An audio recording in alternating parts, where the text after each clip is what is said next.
Քրեական ոստիկանության Երևան քաղաքի վարչության պայքարը թմրամոլության և թմրամիջոցների անօրինական շրջանառության դեմ շարունակվում է նույն հետևողականությամբ։ Չնայած կառուցվածքային փոփոխություններին այս իմաստով գործառույթները չեն փոխվել, պարզապես իրավապահները սկսել են ավելի մեծ ուշադրություն դարձնել խոշոր և առանձնապես խոշոր չափի թմրամիջոցների հայտնաբերմանը։ Երևան քաղաքի վարչության թմրամիջոցների անօրինական շրջանառության դեմ պայքարի բաժնի կարևոր գործառույթներից է թմրամոլության և ապօրինի թմրաշրջանառության կանխարգելումը, իսկ կանխարգելման լավագույն միջոցը եղել և մնում է բացահայտումը։ Ամեն մի բացահայտում, հատկապես երբ գործ ունենք ապօրինի թմրաշրջանառության հետ, կանխում է նույն անձի հանցավոր գործունեությունը, իսկ պատժի անխուսափելիության գաղափարը կյանքի կոչերն ունենում է հանցավորներին զսպող ազդեցություն։ Այս բացահայտումներով նաև կանխվում է թմրամոլությունը, թմրամիջոցների փոքր չափաբաժիններով տարածումը, ամեն կոնկրետ դեպքով առգրավվում, այլ կերպ ասած, ապօրինի թմրաշրջանառությունից հանվում է որոշակի քանակով թմրանյութ։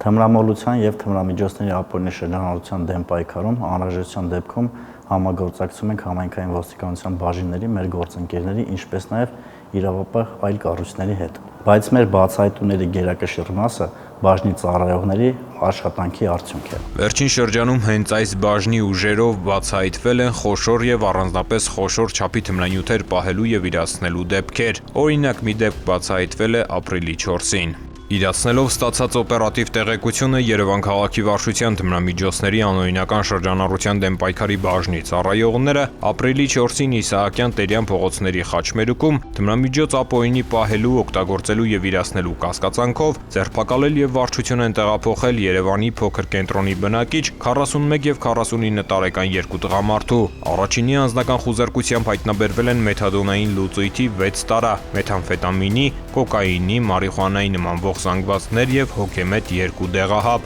Երկրորդի խուզարկությամբ հայտնաբերվել է մեթադոնային լուծույթի 7 տարա, մեկը կոնկրետ այլ անձի անվամբ։ Դեպքի առթիվ կենտրոն և Նոր Մարաշ վարչական շրջանի քննչական բաժնում նախաձեռնվել է քրեական վարույթ։ Հատուկ ուշադրություն ենք դարձնում տելեգրամյան ալիքների միջոցով թմրամիջոցների անօրինական շրջանառության, այսպես ասած տեղադրման դեպքերին։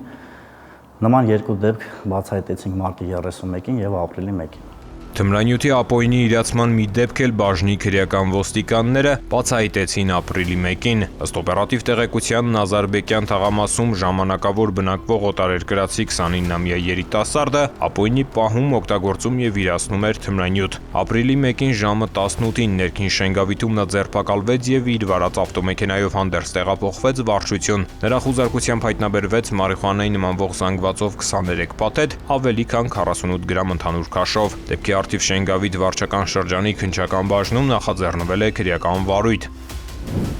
Մարտի 31-ին գիշերվա ժամը 2-ին մոտ Մայրաքաղաքի Արարատյան փողոցում նույն կասկածանքով ձերբակալվել և բաժին է տեղափոխվել նույն փողոցի բնակիչ 30 և 37 տարեկան երկու տղամարդ։ Առաջինի խուզարկությամբ հայտնաբերվել է կաթուցիչ, մեթամֆետամինով զանգված և մարիխուանայով լցված 4 փաթեթ։ Երկրորդի մոտ դեղնականաչավուն զանգվածով 45 փաթեթ կար, ընդհանուր մոտ 90 գրամ քաշով և 226 գրամի նույն զանգվածով լցված պոլիէթիլենային փաթեթ, էլեկտրոնային կշեռք, նաև ծալովի դանակ։ Ըստ վերջինիս մարիխուանան մի օտարերկրացուց ձեռք է բերել 690,000 դրամով։ Ձեռնարկվում են միջոցառումներ նրան թմրամիջոցն իրացրած օտարերկրացուն հայտնաբերելու ուղղությամբ։ Շենգավիթ վարչական շրջանի քննչական բաժնում նախաձեռնվել է քրեական վարույթ։ Առանձնապես խոշոր չափի թմրանյութ Մայրաքաղաքի քրեական ոստիկանները հայտնաբերել են նաև մարտի 20-ին։ Այդ օրը ժամը 14:40-ին այս դեպքում միայն թմրամիջոց ապօրինի պահելու և օգտագործելու կասկածանքով Դավիթաշենում ձերբակալվեց և վարչություն տեղափոխվեց Շերամի փողոցի բնակիչ 19-ամյա մի երիտասարդ։ Նրա անձնական խուզարկությամբ հայտնաբերվեց առանձնապես խոշոր չափը մի քանի անգամ գերազանցող 70 գրամից ավելի մեթամֆետամինի նմանվող զանգված։ Երիտասարդը հայտնել է, որ փաթեթներում հենց մեթամֆետամին է։ Աչափնյակ և Դավթաշեն վարչական շրջանների քննչական բաժնում նախաձեռնվել է քրեական վարույթ։ Բոլոր դեպքերով ձերբակալված անձինք դատանի որոշմամբ կալանավորվել են։